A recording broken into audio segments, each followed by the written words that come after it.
Hello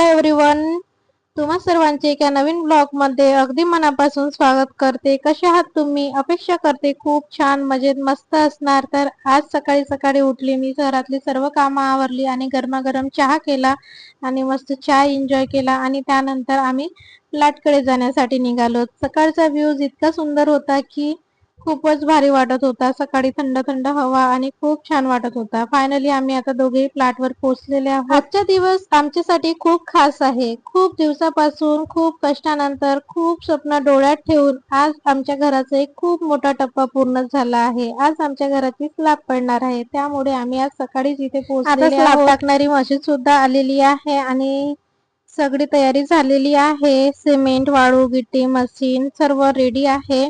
आता हळूहळू slab भरण्याच्या तयारीला सुरुवात केलेली आहे. हळूहळू आता स्लॅब भरायला सुरुवात केलेली आहे आणि आपल्या घराचं काम होताना बघून मनाला एवढं भारी वाटते की खूप भारी वाटते.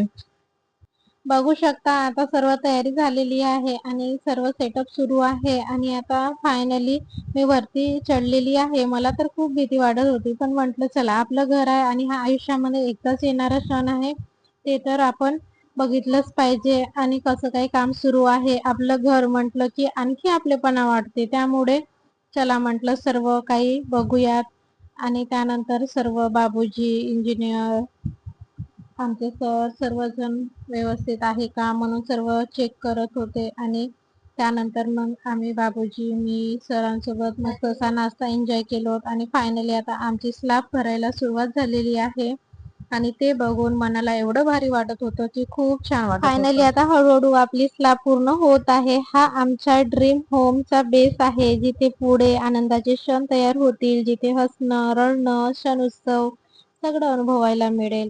आज जेव्हा स्लॅब टाकत होते तेव्हा मनात एकच विचार आलं, आपलं स्वतःचं घर बनतंय. या प्रवासात खूप अडचणी आल्या, कधी थकवा आला, कधी टेन्शन आलं, पण आज सगळं काही वर्थ वाटतंय. देवाचे खूप आभार आणि आमच्या फॅमिलीचा खूप मोठा सपोर्ट असल्यामुळे आज ते फायनली कंप्लीट झालेलं आहे. आता आणखी खूप काही काम बाकी आहे, पण आजचा दिवस आमच्या आयुष्यात कायमच लक्षात राहणारा दिवस आहे. आणि फायनली आमची स्लॅब कंप्लीट झाली आणि त्यानंतर सरांनी मस्त असं जेवण एन्जॉय केलात आणि त्यानंतर आम्ही घरी आलो. घरी आल्यानंतर एवढे गरम वाटत होतं की खूप गरम वाटत होतं आणि आमच्या ब्रह्मपुरीला तर खूप जास्त उष्णता आहे.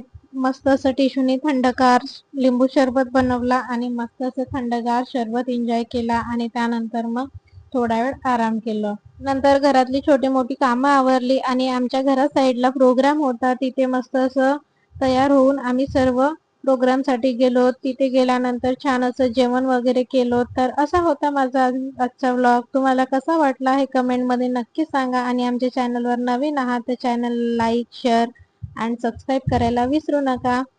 भेटूया पुढच्या न्यू व्लॉग मध्ये. तोपर्यंत बाय.